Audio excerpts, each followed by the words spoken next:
This is The Moon and Moonshine, written by Miss Arrington and Mr. Moore during the Peace and Still project for the edit class at New Tech at Jarrell in October 2018. The Moon and Moonshine. Underwear was a luxury not everyone could afford. My grandmother chuckled as she recalled the story of her brother, Gabby, and the incident with a revenue that left him mooning more than moonshining. It was an unusually warm October day when I found myself sitting in an old chair in the den of my family's old farmhouse, located on Ballpark Road in Doe Run. Inside, the afternoon sun shone brightly through a window near the twin-sized bed my grandma slept in. Behind me, there was a flat-screen TV on top of a dresser, next to an old crumbling cement chimney. The room was filled with potted plants and photographs of the family, some faded, some new. My grandmother's the youngest of 10 children. There are 5 boys and 5 girls. She's 82. She resides with her 88-year-old and 91-year-old sisters in the same house they were born in. They each had their own homes, and they could easily allow themselves some comforts. Instead, they stayed home, where the wind blew through the cracks, where their frail bodies had to kindle a fire to stay warm. They didn't seem to notice that the water was often muddy. The paint was peeling.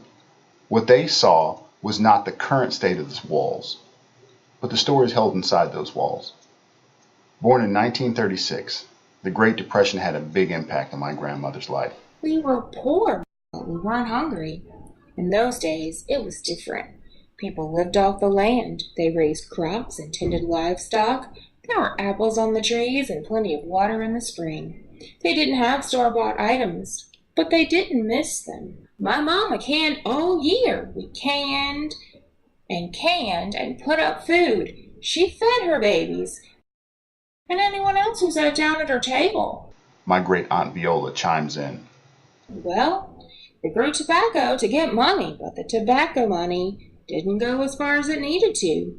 By the time planting season came around again, my mama didn't have any money for fertilizer and supplies to start the crop. It was the only time she approved of the boys making a batch of moonshine. My grandmother explained. Her blue eyes were glassy and far away as she journeyed back to her childhood. I could almost see the past unfolding as her voice carried me back in time with her. And then a mischievous smile formed on her lips. This tale is a good one, she said, leaning in closer. She was just a girl, maybe 6 or 7, and it was almost planting time, so her brothers were making liquor. At this particular time, her older brother Gabby and their pa had a batch of whiskey brewing in the stills out in the woods below the house. They lived out away from other people, so they hadn't been expecting the revenuers. But on this day they came, and they arrived from down the dirt road and pulled up in front of the yard. They were spotted by the younger children who'd been playing in the yard, my grandmother, her brother, and they called for their mama, who came with skirt flying to ring the dinner bell as a warning. She set out to holler, "Get out from there! Get out from there!" And then, to buy the boys some time, she met the men in the yard. Hearing the warning, Pop and the others tried to make a run for it, and they all ran the right way, except for Gabby. He was a stocky man with a dark complexion and a shock of black hair. Normally he was clever and enjoyed a little bit of fun at others' expense. On this day, as it turns out, the fun was at his expense. As the warning was given, he took off running. However, he ran right into the path of one of those revenuers. The man saw him, he gave chase, and Gabby was fast, but the man kept a pretty good pace. Underwear was a luxury not everyone could afford. This detail is important to the story, as you will see, my grandma said.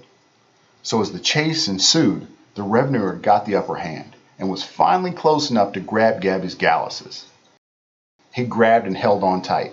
And you might think that might slow him down, but not Gabby. He kept running, and the force of the revenuer pulling back and him running forward was enough to pop those galluses open.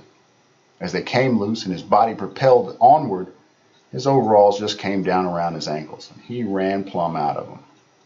The revenuer was left holding the pants with a shocked expression on his face. While Gabby went off streaking through the cornfield. It might have been a bit breezy. Well, we sure put the moon and moon shining, my grandmother smiled.